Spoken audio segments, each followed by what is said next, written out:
The keynote Q&A we have for you now with Sandra Stern, President of Lionsgate TV Group, will be moderated by Mark Robichaux, Editorial Director of BNC and Multichannel News. Sandra is one of the most respected deal makers in the content business and is behind a spectrum of successful Lionsgate series across the TV landscape today. From Orange is the New Black on Netflix, Mad Men on AMC, Weeds on Showtime, Nashville on ABC, and Manhattan on WGN America to Drama Casual on Hulu. I'm really looking forward to this conversation between Mark and Sandra.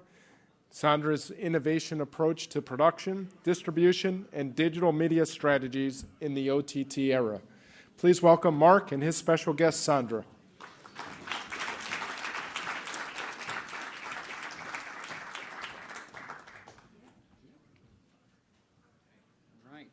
Thank you, Louis. That was a great panel with Bridget Baker there. She's great. We're going to switch gears a little bit here. You know, we've heard a lot this morning about OTT and TV everywhere and the explosion of devices and services for consumers to view new types of video. We're going to now go into production and story and sort of the business side of things. And I don't think there's anybody who is more qualified than the woman sitting to my left. Sandra Stern, last year was appointed president of Lionsgate TV Group. It reflects the growth of television operations at Lionsgate, where she has been COO of TV since 2005, working alongside TV Group Chairman Kevin Beggs. Now, Sandra oversees all business and legal affairs for the TV studio.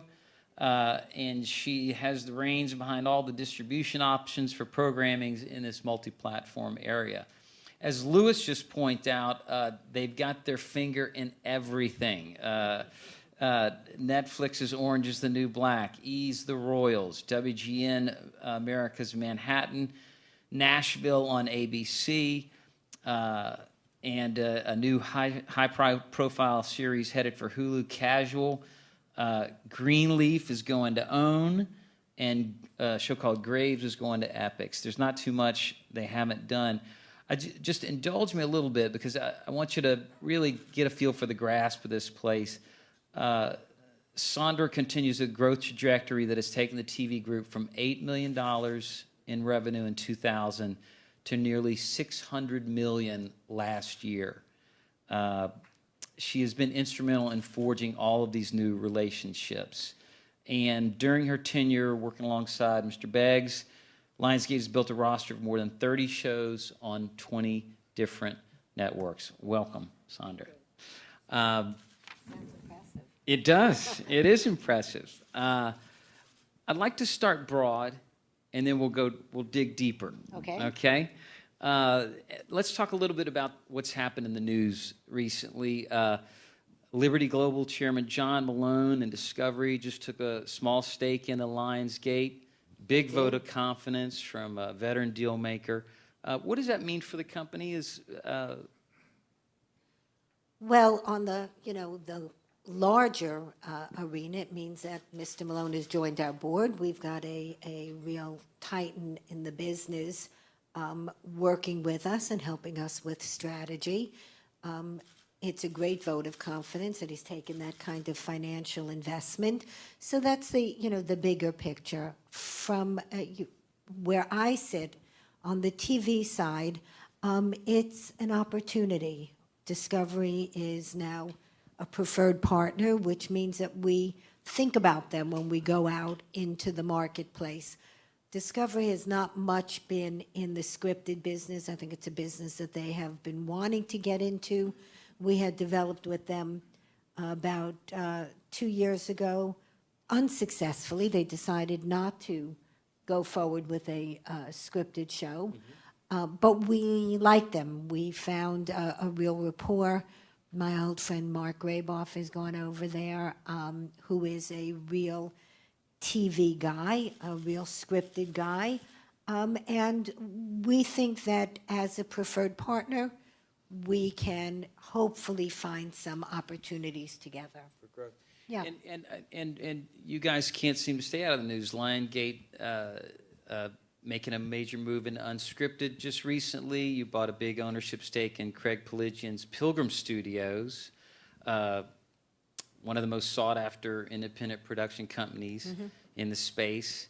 You guys have traditionally been in scripted. You're going to open a new front now, I guess, right? We are. We actually have done a kind of bad job over the years in the unscripted space. It's, we tried to be a little bit pregnant. It just didn't work. We dabbled. We saw unscripted from early days as an opportunity for a studio that was starting out and had no money to be competitive because the bar to entry was very low. But we never had made a major commitment. So while we did several shows, including a show that Craig produced for us about 8 or 9 years ago with Tommy Hilfiger for CBS, we really had not made enough noise, candidly, in the unscripted space. So we made 2 big moves this year. We hired an executive vice president, a very, very well-respected executive who came to us from Core and Shine, been at Shed before that, Jen O'Connell, to organically grow our business. And she's been with us since Labor Day, right after Labor Day, so, since yesterday. And we already have sold a big scripted show to Fox, which was a big deal, a big unscripted show, which was a big deal for us. We have sold about 8 or 9 shows since she started just 2.5 months ago. We've made deals with some very influential producers, independent producers in that space, and that's been a very, very good thing for us. But we wanted an anchor tenant as well. We really wanted to jumpstart the business in the way we had not done in the scripted space. The scripted space, we started, as you alluded, from nothing. When I came to the company, John Feldheimer had asked me in 2003 to build a TV company for him, and at the time we owned half a show. And you built that up. You kept adding on, but we kept adding on and kept adding on. But in unscripted, because it's a volume play, you create. You're not just dipping your toe in the water here no, with Pilgrim. We are not. We are jumping in. We expect to take advantage of Craig's 40 shows. That's we haven't done 40 shows in the 12 years that we've had our business. On the unscripted space. So that really gives us volume, it gives us clout, it gives us, financially, it gives us a lot of EBITDA, which is a nice thing, but it also gives us a relationship with one of the last high-end independents. Yeah. I want to get inside your head a little bit now, Sandra. You guys do everything for everybody. You got OTT, you've got movies, you've got TV, you've got movies. I'm just going to ask you a really wide-ranging question. What is the strategy at Lionsgate? Are you focused now more on OTT? Are you sticking, with the bulk of your business with regular television? Is movies the big thing? What's the strategy when you look out there? On the TV side, we start from a very simple proposition. I mean, it's not very sophisticated, very sexy. It's something you alluded to in your article yesterday. Content is king. We believe that if you make a good show and you create compelling characters and you come up with a good business model, you will make money. I mean, it's as simple as that. So when we started the company, I started, as I said, we had half a show, and we had no money. Lionsgate was, not doing well. I went to my friend at Showtime and said, well, I've got $200,000 an episode I can put into a show, but you need programming, and I have weeds, and I think this could be, the start of a beautiful friendship. And it was a great show, and we lasted 8 years and did very well with it. And there was no real very sophisticated strategy. It's not as though we thought the world needed a show about a pot-dealing soccer mom. It was simply, I felt if we found a good show and put it on the right network, which is really, really important, putting it on the right network. I mean, that, I think, is really where we get into the art from the science, finding the right home for the right show in a world where there are a lot of homes. There are a lot of licensees and a lot of opportunities. Finding the right place for the right show, you produce well and in a disciplined manner, and you're firing on all other cylinders. You've got a good distribution arm, and you are aggressive and flexible and nimble. I think you can have a successful business. I mean, that's been our strategy. Let's talk about the OTT players. How is dealing with the new OTT services different than a traditional television network? How are the terms different? Are the negotiations different? How does that work? You know, ultimately, each one of the OTT services has got a slightly different business model. So dealing with, it's sort of like herding cats. Every time you do a deal with somebody, you are reinventing. You're inventing the world. But it's something that we at Lionsgate do very, very well, I think. If anything, our claim to fame is that we've put the first show on more cable channels than anybody else, and we extended that to OTT. We put the first original show on Hulu. I mean, the first scripted original, and made the first deal, although didn't get Orange is the New Black on Netflix before House of Cards went on. And was that different, structuring that deal? Let's say, take either one, Orange is the New Black. Was that a different deal than the way you may have negotiated things with an ABC or a cable channel? Different in two respects. The negotiation was different because Netflix was early. It was very early days.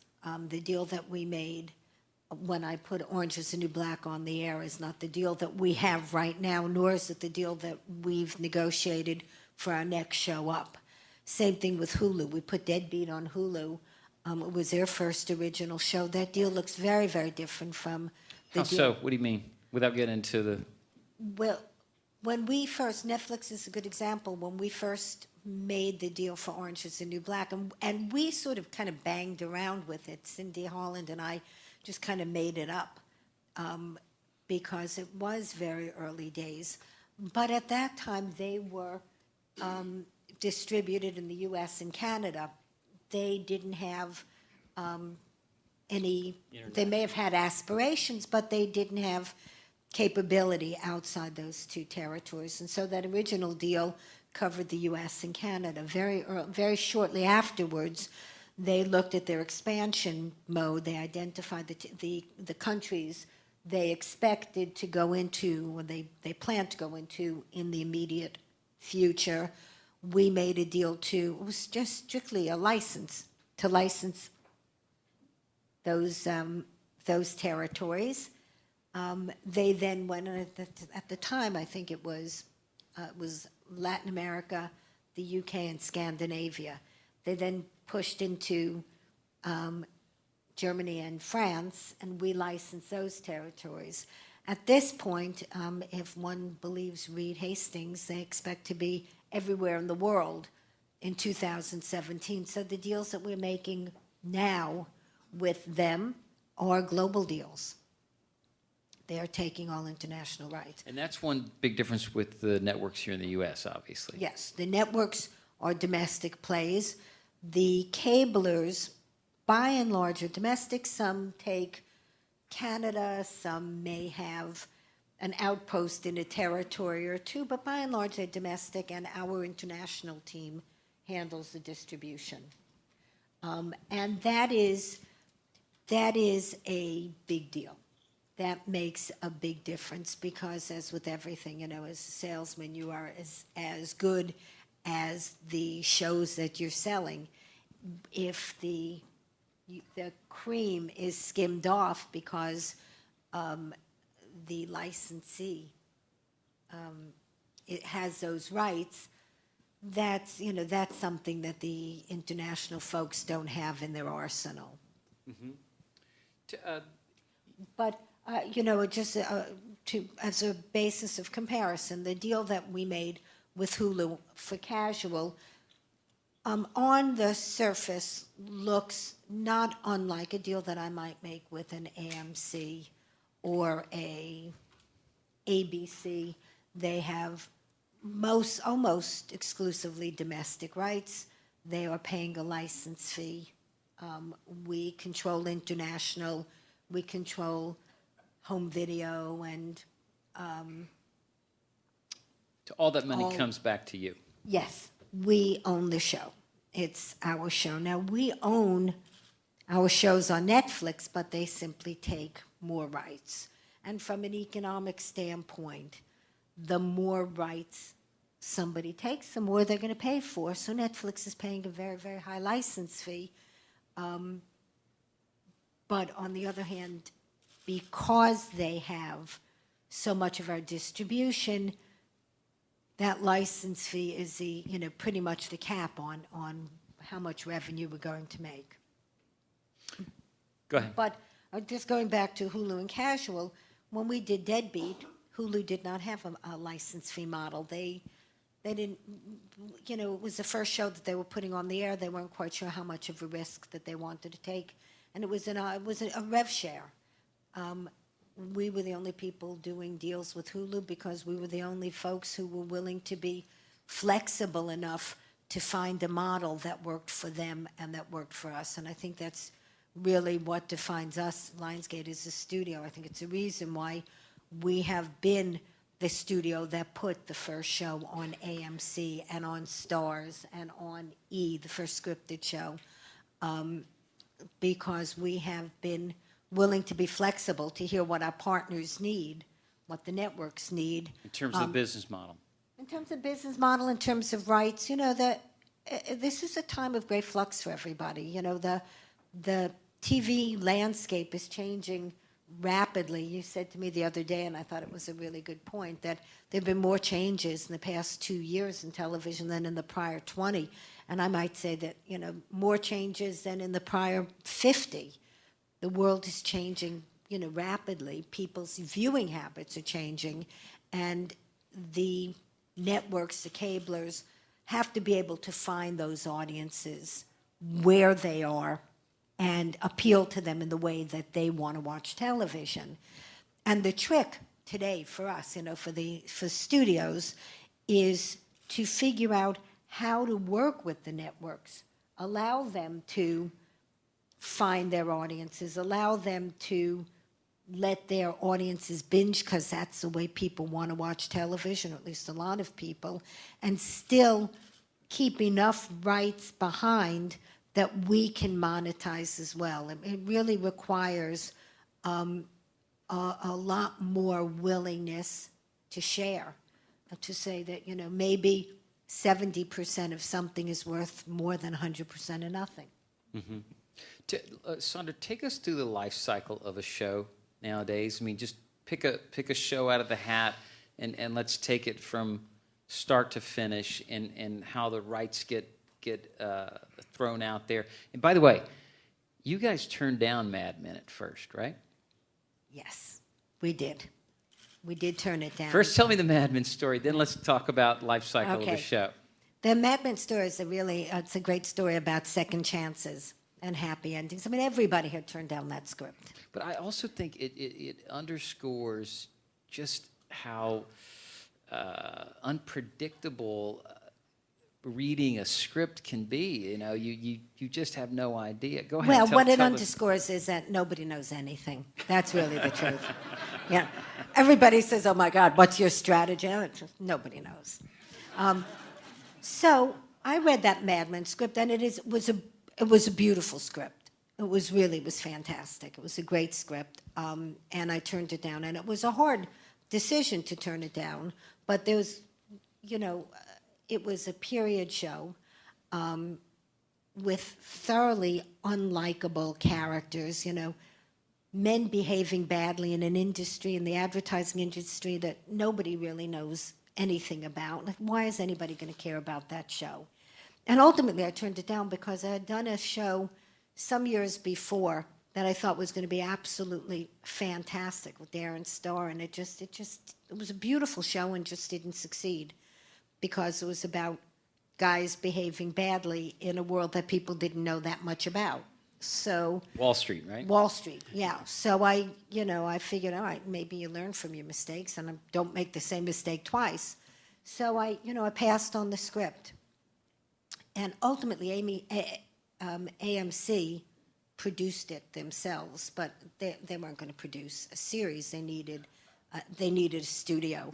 And one Saturday, I was just home. I don't know what I was doing in the house, and Matt Weiner's agent called me and said, "What are you doing?" "I'm coming over," and he did. And he came over with the pilot, and he put it in my DVD player when we had DVD players.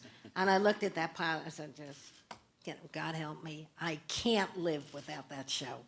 I have to have that show. I'm going to lose money. I know it. It's going to be like the end of my career, but it is so great. I have to have it.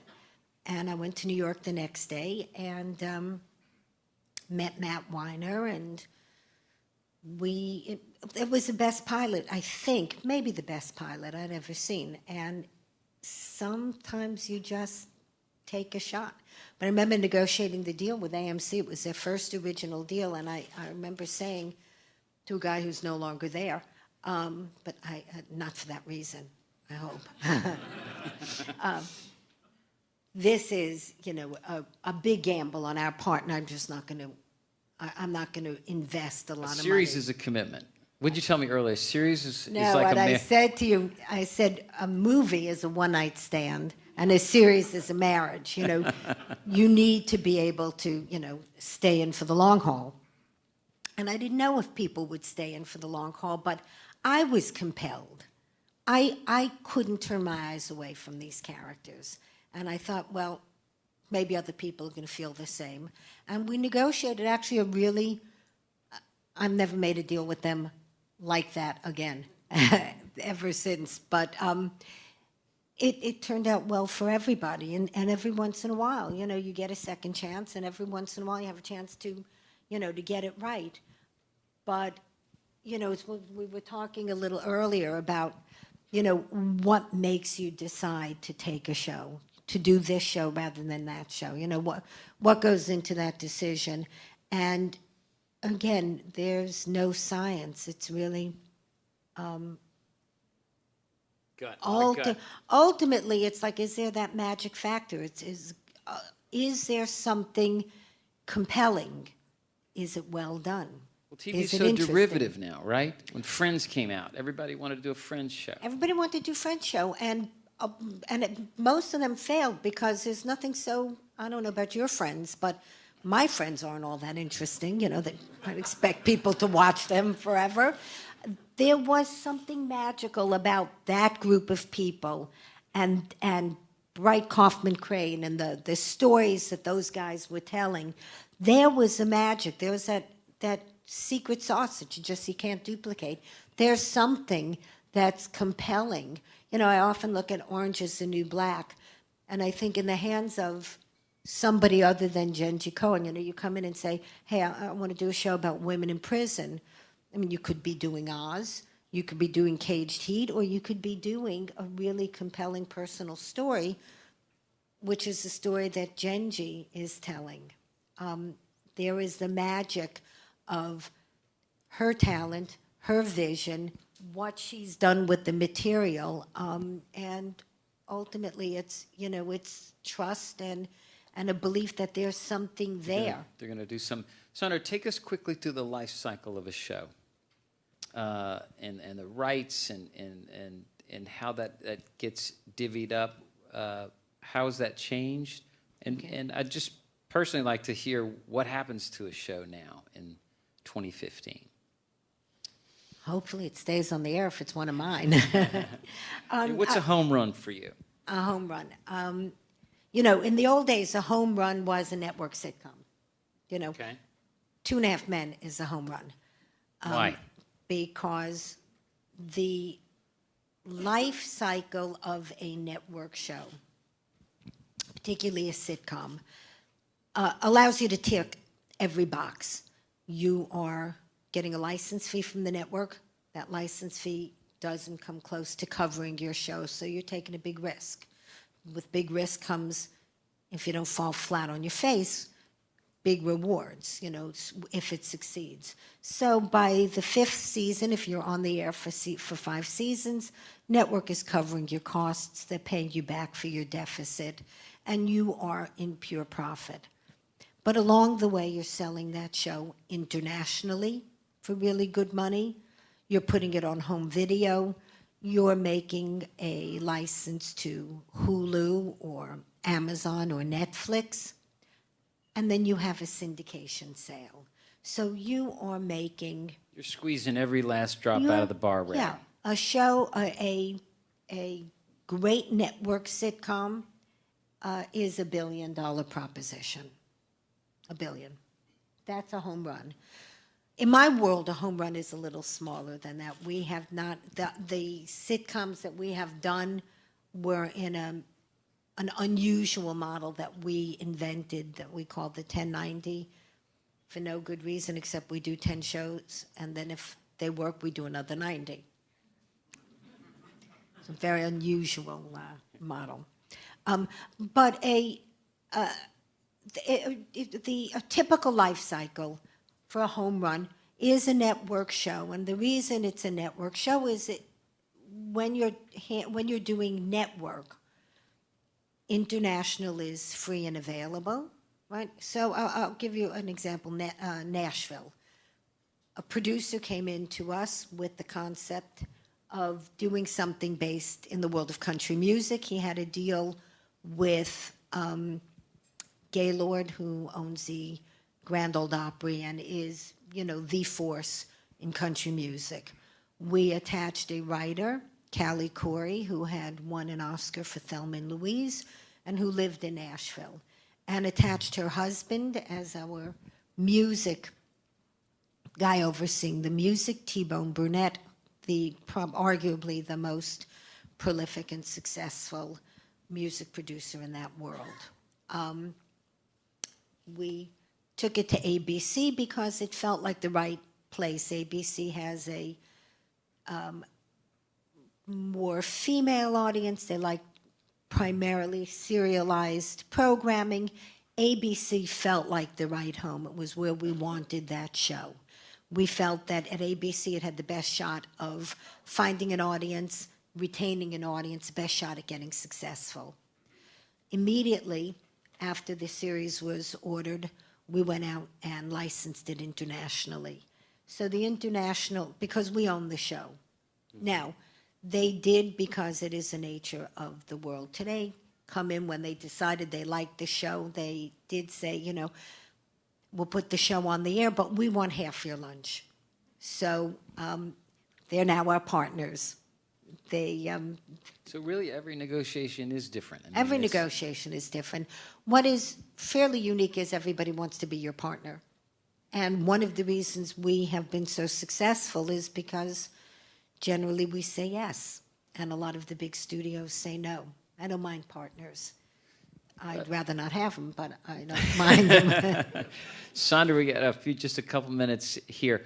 Let me ask you this, just on the global side. How much has the increasing expansion of the global marketplace affected your business? You had mentioned earlier you're working on a show for AMC called Broke, which I think started somewhere else. Yeah, Broke was a Danish comedy, but since the Danes aren't actually known so much for comedy, we're doing it as a light drama. But they did it was a fantastic show with a lot of heart, not that much comedy. But it was 2 seasons. going into its third season. We looked at it. We thought it was fantastic. We brought it to one of our showrunners who, interestingly, had been introduced to it at the same time from his agency, from CAA. And we took it out to market. And the show that he had anticipated doing was going to be a high-end premium dramedy, not a sitcom like Two and a Half Men, but a dramedy more like Weeds, which is a drama with comedic overtones. This was coming from a guy who had done Nurse Jackie for us, about a drug-addicted nurse, not such a comedy, and Dexter before that, about a serial killer. So he was just right for this Danish comedy. And we had offers from pretty much everybody. We narrowed it down to Starz, Showtime, and AMC. And ultimately, we decided to go with AMC, a tough decision. AMC wanted a drama. A drama is financially much better model. AMC's had great success with their dramas. And so even though our showrunner had done his last 2 shows and spent the last 7 years on Showtime, we felt that we had the best chance of a long-running success on AMC. But because we were turning it from a comedy into a drama, and that was a little bit of a risk, and because Showtime for this showrunner was the safest bet, I told AMC that it would be theirs if they gave me a firm order, without a script, without a pilot, Wow. just based on my nice smile and Clyde's success. Clyde Phillips was the showrunner, and the success that we had had with AMC doing Mad Men for 8 years. They knew we could deliver. They knew he could deliver. They saw the Danish series. They knew what the series was, and they gave us a straight-to-series order. And we start production on the 1st of February. So clearly, global is where you see a lot of the growth in your business. What's happening is, for many, many years, we had a real superiority complex in this country. We thought that no good television came out of any place except the U.S. And in the past 5-6 years, we're seeing that's not the case. Some really great television is coming out of Scandinavia. Some really great television is coming out of Israel. Great television coming out of the UK. And we like that. I spend a lot of my time in the international marketplace because I like to travel on somebody else's money. So, and when I'm there, I watch television, and I talk to agents, and I talk to producers. And we've had some great opportunities. I actually have somebody that we pay to do nothing but scout for us, scout television for us in the UK, in the international marketplace. And he just goes around from hotel room to hotel room watching television? I think that's what they Okay. do, yeah. I want to apply for that job later. You probably don't want to go to a party with this guy, but he does, access everything. By the same token, we're selling our TV shows, not only distributing, because you can watch a show like Mad Men, you can see in 130 countries. You go almost anywhere in the world, you turn on a TV, you can see Mad Men or Weeds or any of our shows. But we And are that now money still comes back that to money Lionsgate. goes to me, yes. It's bothering you. And that is I the don't- why secret does of that bother negotiating him? OTT deals. No, well, we're just about out of time. There's about a dozen more questions I want to ask you. Let me just put it this way. What's ahead for Lionsgate? Are you focused on anything in particular, networks, OTT, VOD? For me, that's all part of a portfolio. I've always approached the business with a portfolio attitude. We're doing a little bit more network than we had in the past because some of it is becoming a little more interesting. In the past, it had not been such an interesting model. It was too competitive. I like better odds. You know, you have a better shot because there's less development that takes place at cable. But now we're feeling a little confident. So for the right piece, we have The Expendables, based on our movie. You got if I've got this right, you got 16 original new series this year. Yeah, we broke for ANC. Jason Reitman's Casual, going which is second season. going to Hulu. You're doing Greenleaf for Oprah Winfrey's Own, and you've got your first original series for Epix. First original series for Epix. Graves. Halfway through production. With Nick Nolte and Susan Sarandon. Seal Award.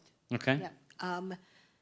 But again, part of what we try to do, it's the first original series for Epix. We are doing Greenleaf with Oprah for OWN, the first original series for OWN. It's a thing we like to do. We're going to make as much money at Epix or as OWN as we would on CBS. Probably not. But again, I like a portfolio. I'm pretty happy with a lot of consistent singles and every once in a while a home run. Well, probably not singles, but doubles.